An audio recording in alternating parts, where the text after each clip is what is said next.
ശരി, കേരളത്തിലെ വിദ്യാഭ്യാസ സമ്പ്രദായം മാറ്റണം എന്ന് എല്ലാ കാലത്തും ആളുകൾ പറയുന്നതാണ്. ഈ 5ാം ക്ലാസ് തൊട്ട് 10ാം ക്ലാസ് വരെയുള്ള വിദ്യാർത്ഥികളെ പെട്ടെന്ന് ജയിപ്പിച്ചിടുന്ന, എല്ലാ ക്ലാസ്സുകളിലും ജയിപ്പിച്ചു വിടുന്ന സംവിധാനം നിർത്തണം എന്ന് പറഞ്ഞുകൊണ്ട് ആളുകൾ ഇഷ്ടംപോലെ പറയുന്നുണ്ട്. 2019 കേന്ദ്ര സർക്കാരിൻ്റെ ഒരു വിധി ഉണ്ടായിരുന്നു, അത് മാറ്റണം എന്ന് പറഞ്ഞുകൊണ്ട്. എങ്ങനെയാണ് ചേട്ടൻ അതിനെ നോക്കിക്കാണുന്നത്? ഇത് വളരെ പ്രസക്തമായിട്ടുള്ള ഒരു കാര്യമാണ്. നമ്മുടെ കേരളത്തിലെ ഇന്ത്യയിൽ ഏറ്റവും കൂടുതൽ ലിറ്ററസി ഉള്ള ഒരു സംസ്ഥാനം കേരളമാണ്. പക്ഷേ നമ്മുടെ ഈ വിദ്യാഭ്യാസത്തിന്റെ ഒരു ക്വാളിറ്റി അത് പലപ്പോഴും അത് ഒരു നെഗറ്റീവാണെന്ന് നമുക്ക് സംശയിക്കേണ്ടി വരും. ഒരു പക്ഷേ നമ്മുടെ അച്ഛനും അപ്പന്മാരും ഒക്കെ പറയണത് കേട്ടിട്ടുണ്ടാവും, പണ്ടൊക്കെ SSLC ജയിക്കാൻ വലിയ ബുദ്ധിമുട്ടായിരുന്നു. അവിടെ മാർക്ക് ഒരു 60% മാർക്ക് കിട്ടിക്കഴിഞ്ഞാൽ അതൊരു വലിയ കാര്യമായിരുന്നു SSLCക്ക് പണ്ട്. പക്ഷെ ഇപ്പോൾ നോക്ക്, ഈ എത്രയാണ് വിജയ ശതമാനം പറഞ്ഞത്? ഒരു 98%, 99%.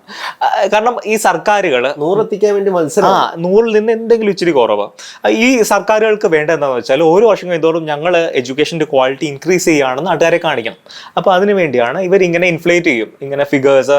ഈ അബ്ദുറബ് നമ്മുടെ വിദ്യാഭ്യാസ മന്ത്രി ആയിരുന്നു, ആൾക്കാരെ കളിയാക്കിയത് അബ്ദുറബിന്റെ. അതെ, ഒരു ട്രോളായിരുന്നു. ഈ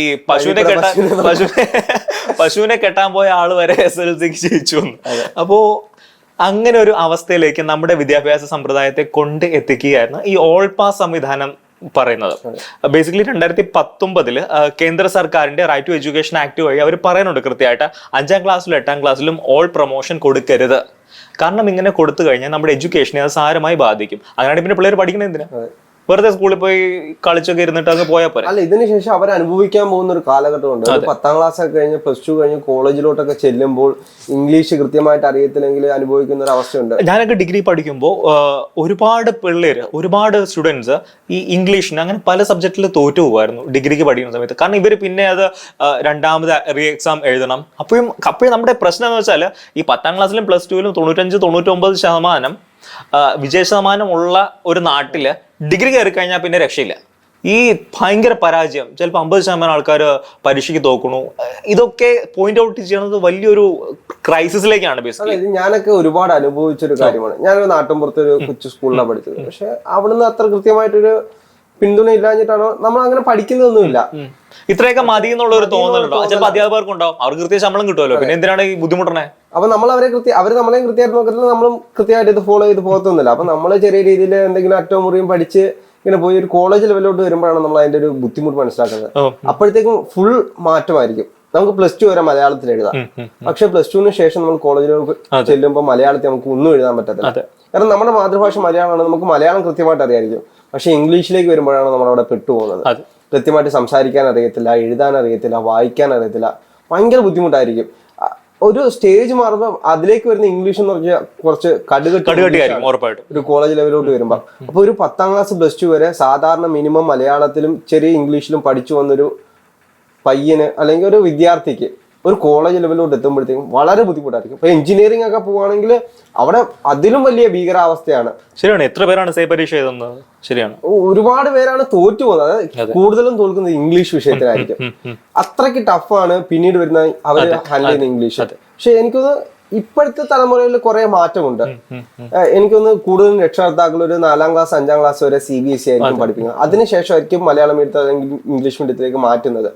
എന്നാലും ഒരു വിഭാഗം വിദ്യാർത്ഥികൾ ഇപ്പോഴും ഉണ്ട് ഇംഗ്ലീഷ് അറിയാതെ, ഇംഗ്ലീഷ് കൃത്യമായി പഠിപ്പിക്കാത്ത സ്കൂളുകൾ ഒരുപാടുണ്ട്. അവർക്ക് അത്രയൊക്കെ മതി.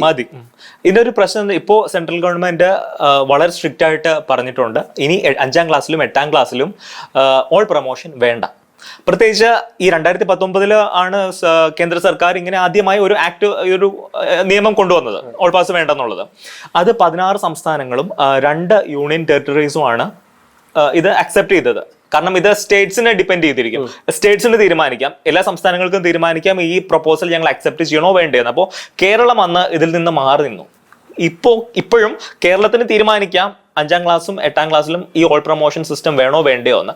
പക്ഷേ കുറച്ചുകൂടെ സ്ട്രിക്റ്റ് ആക്കി നമ്മുടെ സെൻട്രൽ ഗവൺമെന്റ്. അപ്പോൾ ഇനി കേരളത്തിനും ഈ സംവിധാനത്തെ അക്സെപ്റ്റ് ചെയ്തേ പറ്റുള്ളൂ.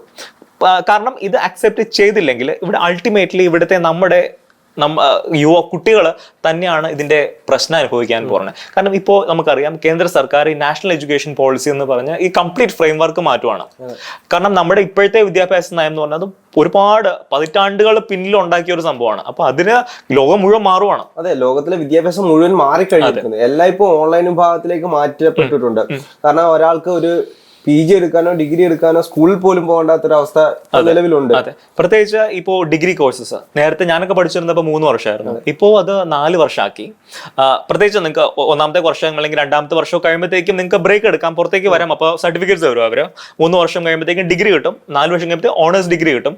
അപ്പോൾ അത് കഴിഞ്ഞിട്ട് ഡയറക്റ്റ്ലി നമുക്ക് PhD-ക്കൊക്കെ പോകാം ഇപ്പോൾ. അപ്പോൾ ഇങ്ങനെ ഒരു അവസ്ഥയിൽ പ്രത്യേകിച്ച് നമുക്കിപ്പോൾ 2.5 കൊല്ലം കൊണ്ട് നമുക്ക് ഡിഗ്രി എടുക്കാം. നേരത്തെ നമ്മൾ 3 കൊല്ലം കഴിഞ്ഞ് എക്സാം എഴുതി കഴിഞ്ഞാൽ നമുക്ക് ഡിഗ്രി കിട്ടുള്ളൂ. ഇപ്പോൾ 2.5 കൊല്ലം കഴിയുമ്പോഴേ നമുക്ക് ഡിഗ്രി കുറച്ചും കൂടെ ഫ്ലെക്സിബിൾ ആയി. അപ്പോൾ ബേസിക്കലി ഇങ്ങനെ നമ്മുടെ വ്യവസ്ഥകൾ മാറുമ്പോൾ ഒരു വിദ്യാർത്ഥിക്ക് ഉണ്ടാകേണ്ട ഒരു മിനിമം ക്വാളിറ്റി അത് ഉണ്ടായിരിക്കണം.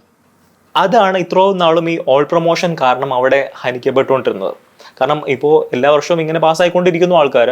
അവർക്ക് പ്രത്യേകിച്ചൊന്നും അറിഞ്ഞുകൂടെങ്കിലും അവരെ പാസ്സാകും. ക്വസ്റ്റ്യൻ നമ്പർ എഴുതി വെച്ചാലും മാർക്ക് കൊടുക്കണ ഒരു സമ്പ്രദായം ഉണ്ടായിരുന്നല്ലോ. എന്തെങ്കിലും ക്വസ്റ്റ്യൻ എഴുതി വെച്ച് കഴിഞ്ഞാൽ അതിന് അര മാർക്ക്. അപ്പൊ അങ്ങനെ വിജയിച്ചു പോയി എത്ര ആൾക്കാരുണ്ടാവും. ഇവര് ജീവിതത്തിലെ പ്രതിസന്ധി നേരിടാൻ പോകുന്നത് ഒരു ഡിഗ്രിക്ക് പഠിക്കുമ്പോഴാണ്. അന്തം വിട്ടിരിക്കും. എന്ത് സബ്ജക്ട് പഠിച്ചാലും ഇത് എന്താണെന്ന് മനസ്സിലാവണമല്ലോ. ഒന്ന്, ഇംഗ്ലീഷ് വളരെ ഇമ്പോർട്ടൻ്റ് ആണ്. പ്രത്യേകിച്ച് നമ്മുടെ മലയാളികൾ ഈ ലോകത്തെല്ലാ മൂലയ്ക്കും ഉള്ള ഒരു കമ്മ്യൂണിറ്റിയാണ് മലയാളികൾ എന്ന് പറഞ്ഞാൽ. അപ്പോൾ നമുക്ക് ഇംഗ്ലീഷ് അറിയാതെ ഒരു രക്ഷയില്ല. നമ്മുടെ എംപ്ലോയ്മെന്റിനെ അത് ബാധിക്കും, നമ്മുടെ ഫെർദർ സ്റ്റഡീസിനെ. കാരണം ലോകത്തെല്ലായിടത്തും ഇംഗ്ലീഷ് അറിയാമെങ്കിൽ നമുക്ക് എങ്ങനെയെങ്കിലും പിടിച്ചു നിൽക്കാം. ഇപ്പൊ പല യൂറോപ്യൻ രാജ്യങ്ങളും അവർ ജർമ്മനും ഫ്രഞ്ചൊക്കെയാണ് പഠിപ്പിക്കുന്നത്. പക്ഷേ ഇംഗ്ലീഷ് ആരെങ്കിലും മനസ്സിലാവുമല്ലോ. അല്ല, IELTS എഴുതിയിട്ടാണ് കൂടുതൽ ആളുകൾ വിദേശത്ത്. അതെ, പക്ഷേ ഇപ്പൊ ജർമ്മനിയിലും ഫ്രാൻസിലൊക്കെ പോകണമെങ്കിൽ ഇത് വേണ്ടല്ലോ. കാരണം അവർക്ക് അവരുടേതായ ഭാഷയിലാണ് എല്ലാം നടക്കുന്നത്. പ്രത്യേകിച്ച് നമ്മളെല്ലാവരും ഇങ്ങനെ എപ്പോഴെങ്കിലും ഇങ്ങനെ ഒരു എക്സ്പീരിയൻസ് ഉണ്ടോ? ഇപ്പൊ ഞാൻ പറഞ്ഞ പോലെ എനിക്ക് ഡിഗ്രിയിൽ ഞാൻ കണ്ടിട്ടുണ്ട്, ഞാൻ അത്ഭുതപ്പെട്ടിട്ടുണ്ട്. എങ്ങനെയാണ്, കാരണം ഇവര് പല ആൾക്കാരും ഫുൾ A+ഉം Aയും ഒക്കെ മേടിച്ചു വന്ന ആൾക്കാരാണ്. അപ്പൊ അവർ എക്സാമിന് പരാജയപ്പെടുന്നത് നമ്മുടെ വലിയ സിസ്റ്റത്തിന്റെ വലിയൊരു ഫ്ലോപ്പിലേക്കാണ് ഇത് കാണിക്കുന്നത്. പിന്നെ ഞാൻ ഹൈദരാബാദാണ് ഞാൻ PG ചെയ്തത്. അപ്പോൾ ഹൈദരാബാദ് യൂണിവേഴ്സിറ്റിയിൽ ഈ നമ്മുടെ മലബാറിൽ നിന്നൊക്കെ വന്ന കുറച്ച് സ്റ്റുഡൻസ് ഉണ്ടായിരുന്നു. അപ്പോൾ അവർക്കും ഇംഗ്ലീഷ്, കാരണം അവർ പറഞ്ഞ ഇപ്പോൾ ഡിഗ്രിക്ക് അവർക്ക് ഈ ഹിസ്റ്ററി ഒക്കെ പഠിക്കുമ്പോഴത്തേക്കും മലയാളത്തിലും എഴുതാം. അപ്പോൾ ഹൈദരാബാദ് യൂണിവേഴ്സിറ്റിയിൽ നമുക്ക് മലയാളത്തിൽ എഴുതാൻ പറ്റില്ലല്ലോ. അപ്പോൾ ഇംഗ്ലീഷിൽ എഴുതുമ്പോഴത്തേക്കും അത് അവർക്കൊരു ഡിഫക്റ്റ്. അവർക്ക് ചിലപ്പോൾ സബ്ജക്റ്റ് നന്നായിട്ട് അറിയാമായിരിക്കും, പക്ഷേ അവരുടെ നമ്മുടെ ഭാഷയിലേക്ക് ഇംഗ്ലീഷിലേക്ക് എഴുതുമ്പോഴത്തേക്ക് അതിൽ പ്രോബ്ലമാറ്റിക് ആവും.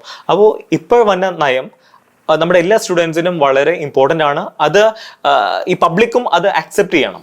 കാരണം ഇപ്പൊ 10ാം ക്ലാസ്സിൽ ഫുൾ A+ കിട്ടി, ഞങ്ങളുടെ നാട്ടിൽ ഫുൾ പോസ്റ്റേഴ്സ് വയ്ക്കും. ഇന്നത്തെ ഒരു അവസ്ഥയിൽ എത്ര പേരാണ് PhD ചെയ്യണത്? 10ാം ക്ലാസ് ഒക്കെ അല്ലെങ്കിൽ +2 എന്ന് പറഞ്ഞ് ഇന്നത്തെ ഒരു അവസ്ഥയിൽ ടോട്ടലി ഇറലവന്റ് ആണ്. ഇപ്പൊ നമ്മളൊരു സ്ഥലത്ത് ജോലിക്ക് അപ്ലൈ ചെയ്യുമ്പോൾ പോലും 10ാം ക്ലാസ്സിനും +2ന്റെയും റിസൾട്ട് നോക്കിക്കഴിഞ്ഞാൽ തന്നെ ഇപ്പം 10ാം ക്ലാസ്സിനും +2നും ഫുൾ A+ വാങ്ങിക്കുന്ന എത്ര പേര് അതിനുശേഷം കൃത്യമായിട്ട് ജീവിതത്തിൽ രക്ഷപ്പെടുന്നുണ്ട്. ശരിയാണ്, അതൊരു വലിയ പോയിന്റ് ആണ്. കാരണം ഇന്നത്തെ അവസ്ഥയിൽ നമ്മുടെ മാർക്സ് ഒരു ഫാക്ടർ അല്ല. നമുക്ക് ഇപ്പോൾ ഞാൻ പറയും, പല യൂണിവേഴ്സിറ്റികളിലും പല മാർക്കിംഗ് സിസ്റ്റം ആണ്.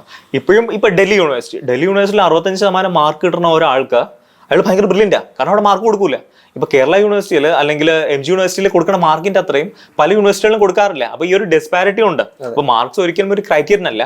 പക്ഷേ നമ്മുടെ ക്വാളിറ്റി ആസ് എ സ്റ്റുഡൻറ്, നമ്മുടെ ക്വാളിറ്റി അത് വളരെ പ്രധാനപ്പെട്ടതാണ്. അപ്പോൾ ഈ ഓൾ പാസ് സംവിധാനങ്ങളൊക്കെ അതിനെ ബൈപ്പാസ് ചെയ്യാനുള്ള ഒരു സംവിധാനമാണ്. അതാണ് ഇപ്പോൾ അവസാനിക്കാൻ പോകുന്നത്. സ്കില്ലുകൾ അതേ കൂട്ട് തന്നെ ഏറ്റവും പ്രധാനപ്പെട്ട. ഇപ്പം 10ാം ക്ലാസ് ഫുൾ A+ വാങ്ങിച്ചു, +2ന് ഫുൾ A+ വാങ്ങിച്ചു. അങ്ങനെ പോകുന്ന ഒരാള് ഡിഗ്രിക്ക് അല്ലെങ്കിൽ വേറെ പ്രൊഫഷണൽ കോഴ്സ് എടുക്കുമ്പോഴത്തേക്ക് അതിനെ പറ്റിയൊരു സ്കില്ലില്ല. അതെ, അത് NEP-ൽ അത് കൃത്യമായി പറയുന്നുണ്ട്. സ്കിൽ നമുക്ക് കൊടുക്കണം കുട്ടികൾക്ക്. കാരണം ഇന്ന് സ്കിൽസ് ഇല്ലാതെ ഒരാൾക്ക് മുന്നോട്ട് പോകാൻ സാധിക്കില്ല. ജസ്റ്റ് ഒരു സബ്ജക്ട് നോളജ് വെച്ച് ഒന്നും ചെയ്യാൻ പറ്റില്ല. കാരണം ഈ നോളജ് എവിടെയെങ്കിലും അപ്ലൈ ചെയ്യണ്ടേ? കാരണം പ്രത്യേകിച്ച് ഈ AI ഒക്കെ വരാൻ പോവാണ്. അപ്പൊ അവിടെ നമ്മുടെ രീതികൾ മാറണം, എന്നാലും മാത്രമേ നമുക്ക് മുന്നോട്ട് പോകാൻ സാധിക്കുള്ളൂ.